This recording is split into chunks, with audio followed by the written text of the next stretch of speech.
दर्शक बंधु ए दृश्य को देखंतु आगरे एक हाईवे बेआईन बाली बुझेई होई चालान हेबाकु जाउछि आउ ता पछे पछे नाली बत्ती जलाई आसुछि पुलिस गाड़ी। तेबे विलंबित रातिर एही दृश्यटी होइथिबा बेले मन को प्रश्न आसुथिबो जे हाईवे गाड़ीटी को धरिबा पई पुलिस गाड़ी हुए तो पीछा करुछि, किंतु आज्ञा ना। पुलिस गाड़ी रो गति को देखिले स्पष्ट अनुमेय हेउछि जे बाली बुझेई हाईवे गाड़ीटी को जेपरी पुलिस एस्कॉर्ट करी नै जाउछि। तेबे मयूरभंज जिला सारस्कणा ब्लॉक देई प्रवाहित सुवर्णरेखा नदीर बाली को किपरि भाबरे विलंबित रातिर बेआईन चालान हेउछि ये हेउछि तार एक नग्न दृश्य। सेपटे वर्ष वर्ष धरी एही तहसील अंचल रे बेआईन भाबरे बाली चोरा चालान होई आसुछि, जहा सेही अंचल पई एक चर्चार विषय। तबे चलित वर्ष 4 दिन लगाण वर्षारे बन्या पानी आसीथिबारु माफिया माने विपुल परिमाण रे गच्छित रखिथिबा बाली को चालान करुछंती, जहाँकि एही तहसील अधीन पांड्रा, जमुनापाल, सिरसार रुगुड़ीसाही, बंगलाघाट और जामसुला भली बेसरकारी घाटरू बेआईन बाली उठाण करी विभिन्न स्थान रे हजार हजार ट्रिप बाली गच्छित करथिले माफिया।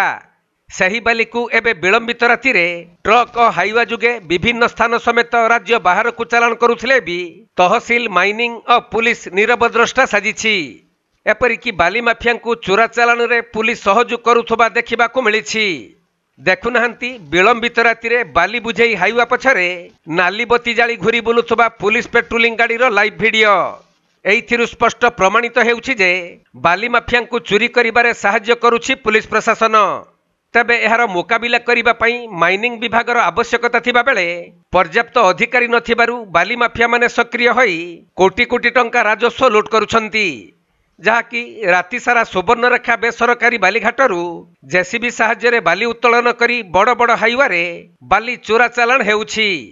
अन्यपटे विभिन्न समय रे लोक माने घरोई कार्य पई ट्रैक्टर रे बाली किंबा माटी आनुथिले सेमानक उपरे पुलिस मामला रुजु करिथाय, किंतु एठारे जे दृश्य देखिबाकू मिलिछि ताहाकू नै अनेक प्रश्नवाची सृष्टि हेउछि।